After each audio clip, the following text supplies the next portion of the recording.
એમાં આ અતિશય મહત્વની લીલા, પણ આ લીલાનું વર્ણન કરતા આપણને ક્ષોભ થાય કે આવું વર્ણન,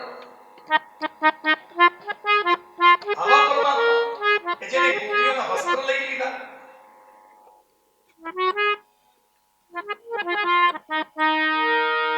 પરમાત્માએ આવી લીલા કરી તો કેમ કરી? સ્નાન કરી રહેલી આ કુમારિકાઓના વસ્ત્ર લઈ જાય એવા ભગવાન હોતા હશે? ઋષિઓએ, મહાપુરુષોએ આ લીલાને એટલી દિવ્ય ગણાવી છે કે જે રીતે સમજાવે છે એ રીતે આપણે સમજવાનો પ્રયત્ન કરીએ કે ભક્તિ બે પ્રકારની છે, સકામ ભક્તિ અને નિષ્કામ ભક્તિ. અગાઉ પણ મેં કહ્યું, સકામ ભક્તિની અંદર કોઈ નિયમ જે આપેલા છે એ નિયમને કોઈ તોડી શકે નહીં. નિષ્કામ ભક્તિની અંદર કોઈ નિયમ લાગુ પડતો જ નથી. શાસ્ત્રકારોએ, ઋષિઓએ કહ્યું છે કે આ ગોપીઓ સકામ ભાવથી કે નંદ નંદન એ અમારો પતિ થાય એ ભાવથી કાત્યાયની દેવીનું વ્રત કર્યું છે, એટલે સકામ ભાવ છે. પતિ તરીકે કૃષ્ણને જોઈએ છે. સકામ ભાવથી જ્યારે તમે ભક્તિ કરો ને ત્યારે નિયમોનું પાલન કરવું જોઈએ. શાસ્ત્રકારો કહે છે કે આ ગોપીઓથી 4 દોષ થયા છે. કર્મમાર્ગની દ્રષ્ટિએ જોતા ગોપીઓએ 4 દોષ થયા છે. પહેલો દોષ મૌન ત્યાગ કર્યો છે. તીર્થની અંદર સ્નાન કરતી વખતે એ વ્રતના અંગ સ્વરૂપ સ્નાન કરતી વખતે મૌન આવશ્યક છે. વ્રતના પ્રભાવે જો તમે કોઈ પણ તીર્થમાં જઈ સ્નાન કરતા હો ને, ભલે મૌન રહેવાનો પ્રયત્ન કરો, બોલવાનું નહીં, સ્નાન કરી લો. મૌન રહેવાથી પરમાત્માની સાથે એકાગ્રતા જળવાય છે. આપણું વ્રત જે કર્યું છે એ ફળ આપવા માટે તત્પર બને છે. ગોપીઓએ મૌન ત્યાગ કર્યો છે, જલ ક્રીડા કરી છે, એકબીજા ઉપર પાણી ઉછાળી રહી છે. બીજું, વસ્ત્ર ત્યાગ કર્યો છે. વ્રત વખતે તીર્થ ક્ષેત્રની અંદર જ્યારે તમે સ્નાન કરો ને ત્યારે નિવસ્ત્ર ન થવાય, વસ્ત્ર પહેરીને સ્નાન કરવાનું છે.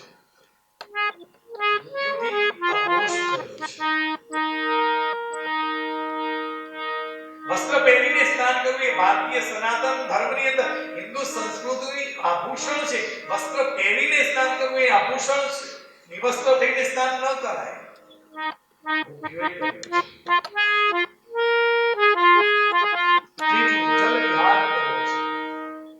માણસ તીર્થ ક્ષેત્રની અંદર ગંગાજીની અંદર સ્નાન કરે, યમુનાજીની અંદર સ્નાન કરે અને સ્વિમિંગ પૂલમાં કરે, આમાં ફરક તો હોવો જોઈએ કે નહીં? આપણે તીર્થ ક્ષેત્રમાં પણ જઈએ ને તો લોકો સ્નાન કરવા માટે જાય ને તો એક કિનારા પર બેસીને સ્નાન કરવાનું હોય, એ જગ્યાએ ત્યાંથી બૂમો પાડે, એ ત્યાં પાણી સારું નથી, અહીંયા સરસ પાણી છે. શું કામ તું જો બેઠી તો નહીં લે?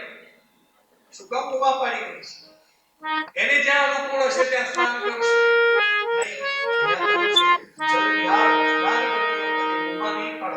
કારણ કે એ તમે બૂમા પાડો છો ત્યારે એની ઊર્જા જે છે ને એ ઊર્જા નષ્ટ કરે છે.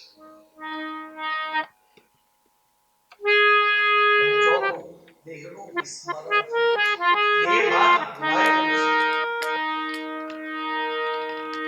દેહ ભાન ભૂલાય એ નિષ્કામ ભક્તિની અંદર તો એ શ્રેષ્ઠ સ્થિતિ કહી છે. પણ સકામ ભાવની અંદર દેહનું વિસ્મરણ થાય ને એ દોષ છે.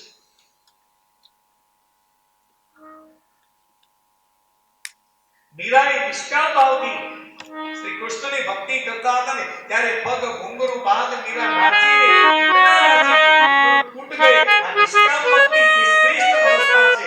પણ એ વસ્તુ જ્યારે સકામ ભાવથી કરતા હોય ને ત્યારે એ ન ચાલે. દેહનું વિસ્મરણ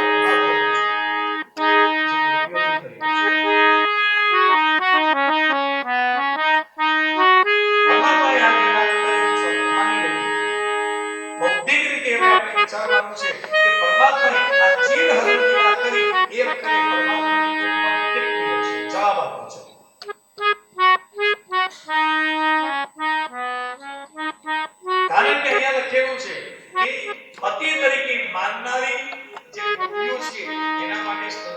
શબ્દ વપરાયો છે નંદ ગોપ કુમારિકા. કુમારિકા છે. પરમાત્માની ઉંમર કેટલી હશે? 11 વર્ષ. બીજું કોઈ? 7 વર્ષ. 7 વર્ષ 11 વર્ષ. બીજા કોઈ? ના લાભજી, અમારાથી ખોટું ન બોલાય. અરે બોલો ને, કોઈને ખબર નથી. અહીંયા ઉંમર કેટલી છે? લગભગ 6.5 થી 6.5 વર્ષની ઉંમર બતાવી છે. કારણ શ્રીમદ ભાગવતની અંદર ગોવર્ધન લીલા થઈ એ પહેલા ચિરહરણ લીલા થઈ છે. ત્યારે ગોવર્ધન લીલા થઈ ત્યારે ગોપજનોએ નંદ બાબાને કહ્યું છે ક્વ સપ્તાહનો બાલ ક્વ મહાદ્રી વિધારણ તતો નો જાયતે શંકા બ્રજ નાત તવાત્મજે. પરમાત્માએ જ્યારે ગિરિરાજ ધારણ કર્યું ને ત્યારે પરમાત્માની ઉંમર 7 વર્ષની છે. કહ્યું છે ક્વ સપ્તાહનો બાલ, આ 7 વર્ષનો બાળક ગિરિરાજને ધારણ કરે છે. ગિરિરાજ ધારણ કર્યું એના પહેલાની સવા સુધી 6.5 વર્ષની ઉંમરના કૃષ્ણ ને પતિ તરીકે માનનારી ગોપીઓની ઉંમર કેટલી હશે? કુમારિકા શબ્દ છે. દરેક જેમ આપણે બાલ્યાવસ્થા, યુવાવસ્થા અને વૃદ્ધાવસ્થા છે એવી જ રીતે સંસ્કૃતની અંદર 12 વર્ષની જે ઉંમર થાય એમ એની કેટેગરી બદલાતી જાય છે. કુમારિકા એટલે લગભગ પતિ જો કૃષ્ણ 6.5 વર્ષના હોય તો પતિ તરીકે માનનારી ગોપીની ઉંમર 4, 4.5, 5 વર્ષ એટલી જ હોય ને. તો પછી આ ચિરહરણ થયું, આપણે જે બધું વિચારીએ છીએ એવું કશું જ નથી. શુદ્ધ પવિત્ર લીલા છે. કારણ કે આપણું તો મગજ છે ને વિકારોથી ભરેલું છે. ચિરહરણ વસ્તુઓ લઈ ગયા એટલે ઓહો કેટલું બધું ખરાબ થઈ ગયું. આવું નાનું બાળક આવી લીલા કરે એના મનમાં સ્ત્રી પુરુષનો કોઈ ભેદ હોતો જ નથી, એને ખબર જ નથી હોતી. પણ આ ચિરહરણના ચિત્રો બનાવી ચિત્રકારો એવા બનાવ્યા છે કે ચિરહરણ લીલાનું વર્ણન કરતા વક્તા અને શ્રોતાને સાંભળવામાં પણ તકલીફ થાય છે. આવી લીલા ચિરહરણ લીલા એ બીજું કંઈ નહીં, આવરણનું વર્ણન છે. જ્યારે પરમાત્મા પાસે જઈએ ને ત્યારે ભગવાન કહે છે કે કેવા આવવાનું છે? નગ્નો નિસંગ શુદ્ધ. જન્મ વખતે જેવા હતા ને એવા જ મારી પાસે આવો તો જ તમારો સ્વીકાર કરીશ. ભગવાન પાસે જાય છે ને એ યશ લઈ જાય છે, યશનું આવરણ ઓઢીને જાય છે, સંપત્તિનું આવરણ ઓઢીને જાય છે, કીર્તિનું આવરણ ઓઢીને લઈ જાય છે. ભગવાન કહે છે નથી જોયું તો ખાસ આપણે આ શરીરને ઢાંકવા માટે જે કપડાં પહેરીએ છીએ એ કપડાની જરૂર કેટલી? 2 જોડ કપડાં ના ચાલે? ભાઈઓ, શરીરને ઢાંકવા માટે કપડાની જરૂર છે તો 2 જોડ કપડાં લઈશું તો નહીં ચાલે? ચાલે કોઈ પણ પહેરી શકાય. આજે આપણા ભગવાન આટલા બધા ભરેલા છે કેમ? બતાવવા માટે મારી પાસે આ છે.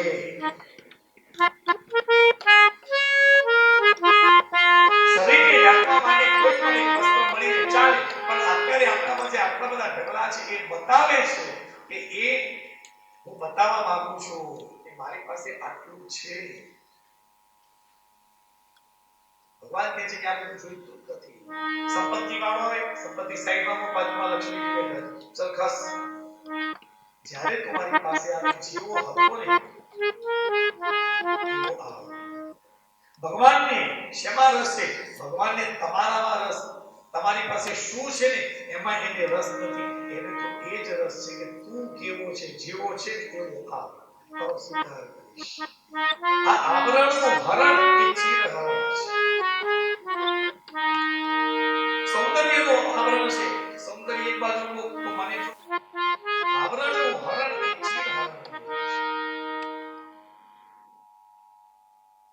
23માં અધ્યાયની અંદર બ્રાહ્મણો દ્વારા યજ્ઞના પ્રસંગે શ્રી કૃષ્ણએ અન્નદાનનું મહત્વ સમજાવ્યું છે. એની કથા કહી છે. એના પછી ગોવર્ધન લીલા આવે છે. દસમ સ્કંદના 24માં અધ્યાયની અંદર ગોવર્ધન લીલાનું વર્ણન આવે છે. સુખદેવજી વર્ણન કરે છે કે દિવાળીનો ઉત્સવ ઉજવાઈ રહ્યો હતો. એ વખતે વ્રજવાસીઓ નંદ બાવા સહિત કેટલાક ગોપજનો કોઈ પ્રસંગની તૈયારી કરી રહેલા હતા. સર્વત્ર આનંદ ફેલાઈ રહેલો હતો. બધા આનંદથી એકબીજાને ભેટી રહેલા હતા. નવા વર્ષની બધાઈ આપી રહેલા હતા.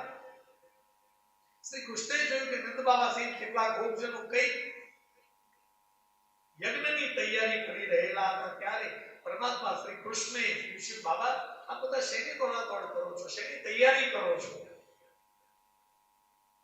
ત્યારે નંદ બાબાએ જવાબ આપ્યો છે કે બેટા આપણે ઇન્દ્રયાગની તૈયારી કરી રહેલા છીએ. કારણ આપણે દર વર્ષે ઇન્દ્રની પૂજા કરીએ છીએ. આપણી પાસે જે કોઈ પણ સંપત્તિ છે ને એ સંપત્તિ આપણને ઇન્દ્રએ આપેલી છે. કારણ કે વરસાદ વરસાવે છે અને એના લીધે આપણા ખેતરોની અંદર ધાન્ય ઉગે છે અને એના લીધે આપણી પાસે સંપત્તિ આવે છે.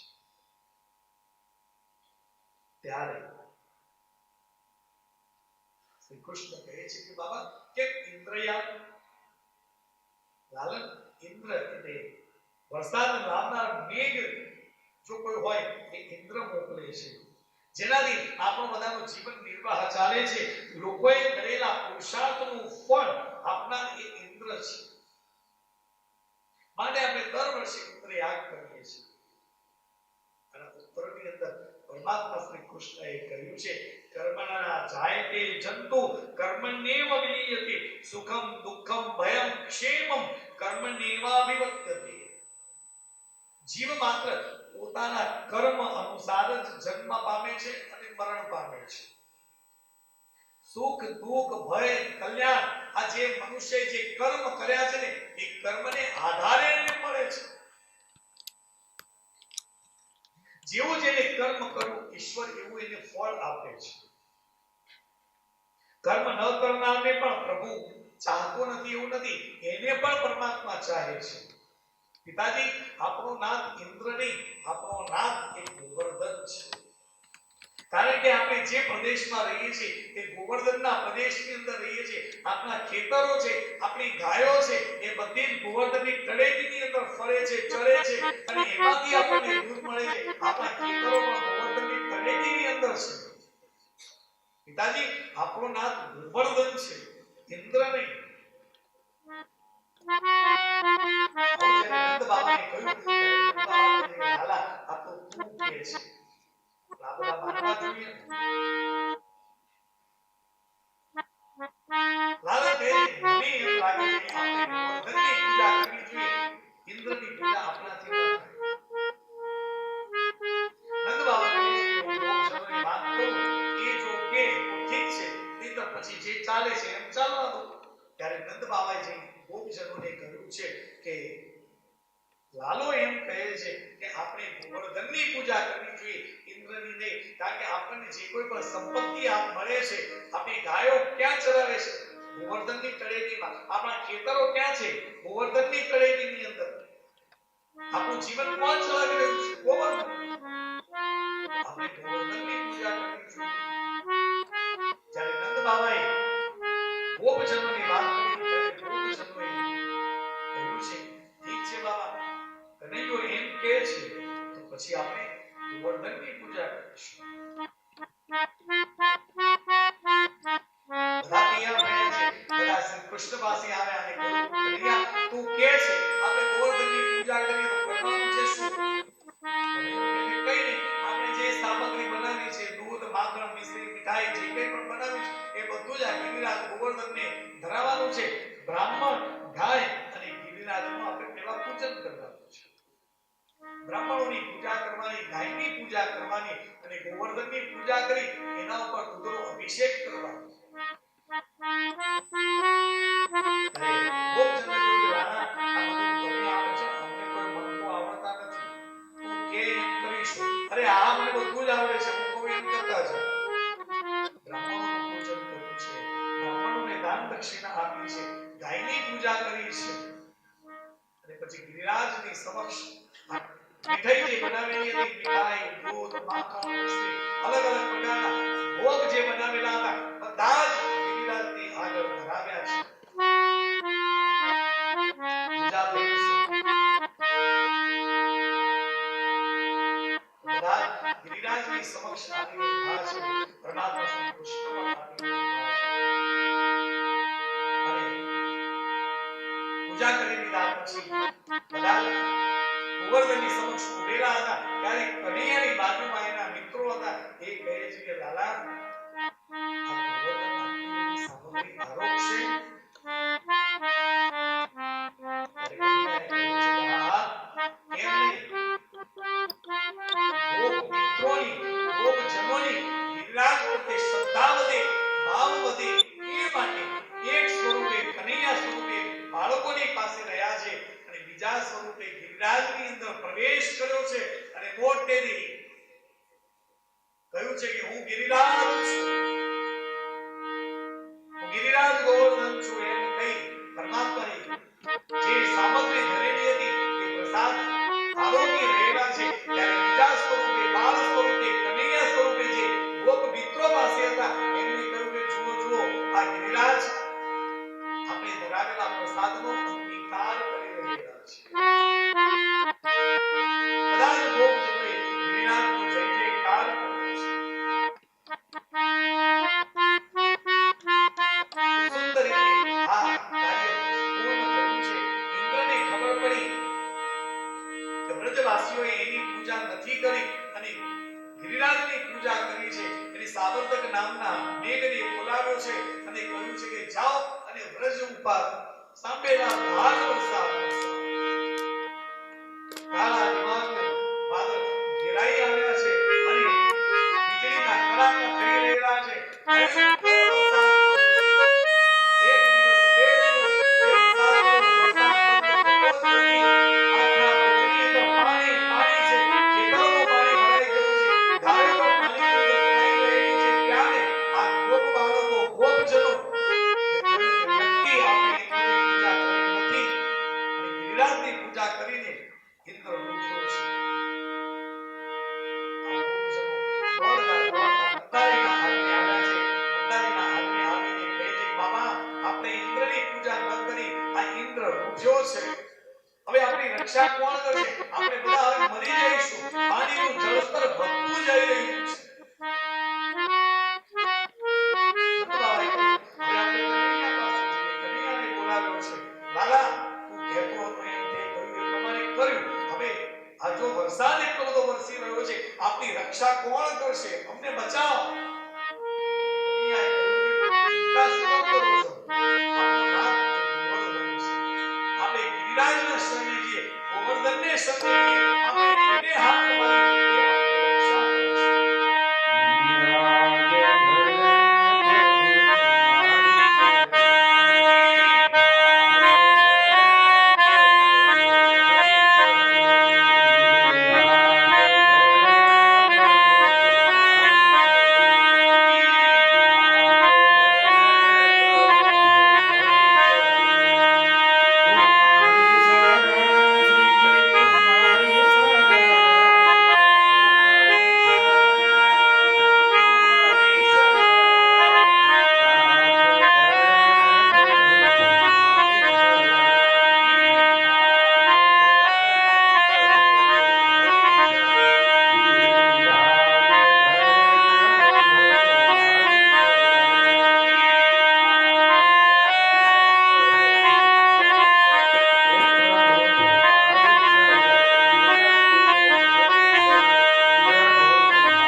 વિચારમ્યા છે અને ગિરિરાજ જે હતો એને પોતાના હાથમાં ઉચકી અને ટચલી આંગળી ઉપર ધારણ કર્યો છે અને બધા જ ગોપજનોને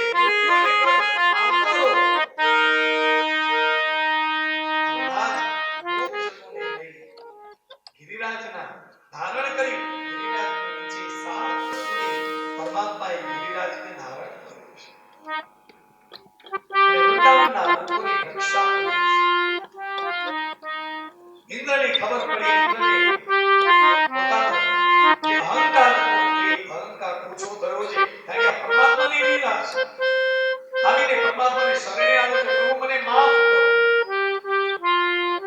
7 દિવસ સુધી પરમાત્માએ ગિરિરાજને ધારણ કર્યો છે. ગોપજનોને એક વરસાદનું ટીપું પણ એમના ઉપર પડ્યું નથી. એમની રક્ષા કરી છે.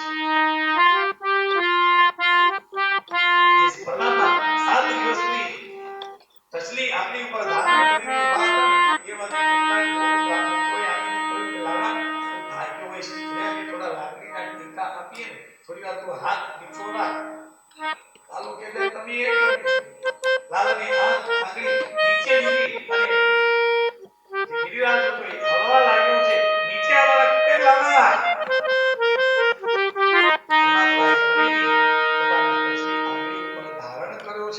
વરસાદ બંધ થયો. બધા જ ગોપજનોને કહ્યું છે કે હવે આપ બહાર નીકળો. બધા બહાર નીકળ્યા છે. ગિરિરાજને યથાસ્થાને સ્થાપ્યો છે. ગિરિરાજની પૂજા કરી છે અને પરમાત્માએ સહિત ગોપજનોએ બોલે શ્રી ગિરિરાજ ધરણી ગિરિરાજની જય જયકાર કર્યો છે. બધાની રક્ષા કરી.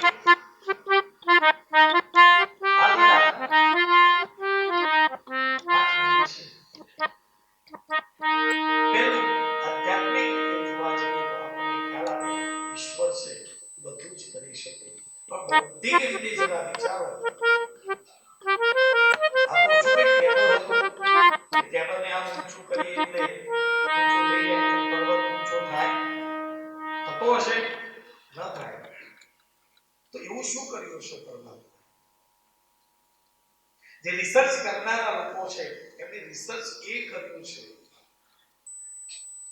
કે પરમાત્મા ગિરિરાજની તળેટીની અંદર ગાયોને ચરાવતા હતા. એ ચરાવતા પોતાના બાલ મિત્રો સાથે એ ગિરિરાજના પર્વત ઉપર ફરતા રહેતા. એ ટેકરી ઉપર ફરતા ને ત્યાં કદાચ એમને કોઈક ગુફા જોઈ હશે અને ગુફા અંદર એટલી બધી વિશાળ હશે કે અંદર કદાચ કોઈ વખત મુશ્કેલી આવે ને ત્યારે આનો ઉપયોગ કરી શકાય. અને જ્યારે ભયંકર વરસાદ આવ્યો છે, વ્રજની ઉપર પાણીનું સંકટ વધ્યું છે, એ વખતે આ મુશ્કેલીના સમયે પરમાત્માને યાદ આવ્યું છે બચવા માટે એક જગ્યા છે અને એ છે ગિરિરાજ ઉપર રહેલી ગુફા. એ ગુફાની અંદર આ ગોપજનોને બધાને લઈને ગયા છે અને વરસાદ જે પડી રહ્યો છે એ વખતે પરમાત્મા શ્રી કૃષ્ણ એ જે ગુફાનું મુખ છે ત્યાં આવી અને આમ ટેકો લઈને ઊભા છે. અને એ વખતે વ્રજની અંદર પણ કોઈ કબીર હૃદયનો વ્યક્તિ હોય જે દર્શન એવી રીતે કરી રહ્યો હોય કે જાણે પરમાત્માએ આપણા ગિરિરાજને પોતાની આંગળી ઉપર ધારણ કર્યો હોય અને આપની રક્ષા કરી રહ્યા છે. ભૌતિક રીતે આવું કંઈક થયું હશે. એની પાછળ પણ એક વસ્તુ સમજવાની છે. ઘણી વખત આપણને એમ થાય કદાચ ઘરની અંદર કોઈ વસ્તુ જરૂર પડશે ને તો આ વસ્તુ હું અહીંયા ઠેકાણે મૂકું છું ત્યારે સમયસર મને યાદ આવે. જ્યારે ખરેખર એ વસ્તુની જરૂર હોય ને ત્યારે આપણને એ વસ્તુ યાદ આવતી જ નથી. પરમાત્માની બુદ્ધિ કેટલી સકેન હશે કે એને જોયેલી એક વખત વસ્તુ જે છે એને પરમાત્મા યાદ રાખે. હવે ગમે તેની ભયંકર મુશ્કેલી આવેલી હોય એ મુશ્કેલીની અંદર પણ બેલેન્સ સ્ટેટ ઓફ માઇન્ડ રાખી અને ત્યાં લઈને કોઈને બચાવવા એનું ધ્યાન ઈશ્વર કનૈયાને છે. આજે વરસાદ પડ્યો, ગોપજનો હતા, બાળકો હતા, ગોપીઓથી બધી ઉદ્વિગ્ન હતી. નર હતો, શું થશે, જીવીશું કે મરીશું? એવા વખતે શ્રી કૃષ્ણએ ઉદ્વિગ્ન નથી થયા. એમને એવું નથી વિચાર્યું શું થશે હવે.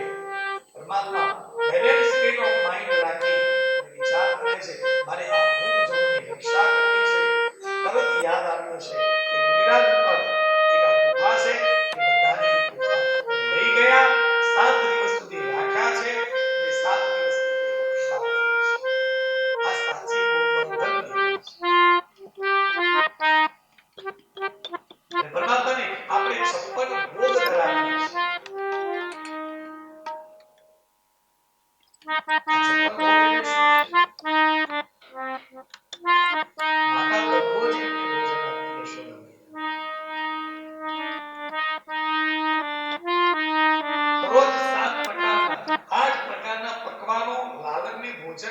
યશોદા મૈયા આપી હતી. પણ જે દિવસે ગિરિરાજ ધારણ કર્યું 7 દિવસ સુધી પરમાત્માએ ગિરિરાજને પોતાની ટચલી આંગળી ઉપર ધારણ કર્યો છે ને, એ 7 દિવસ ભોજન આપી શક્યા નહોતા.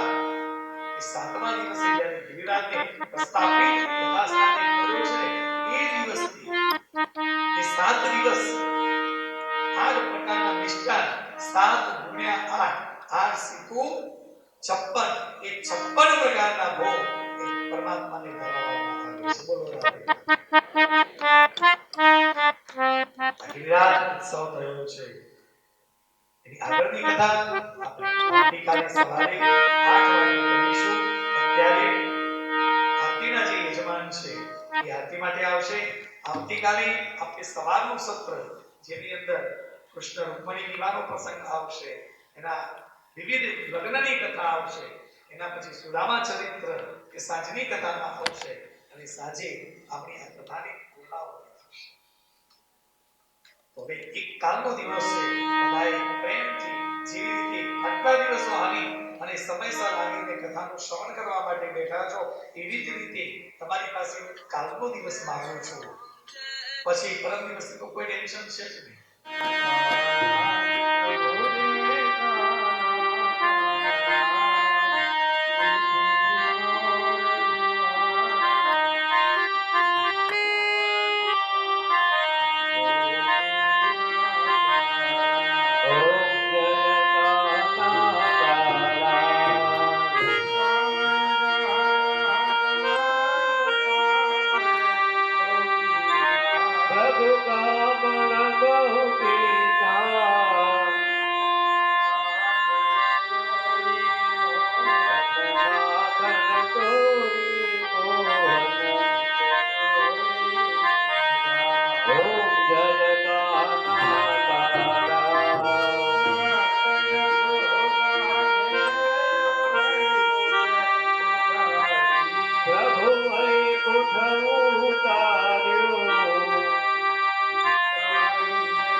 अच्युतं केशवं रामनारायणं कृष्णदामोदरं वासुदेवल्लभं श्रीधरं माधवं गोपिकावल्लभं जानकीनायकं श्रीरामचन्द्रं भजे।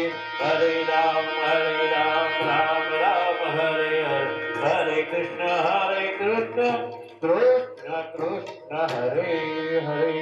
बोलिए श्री द्वारिकाधीश।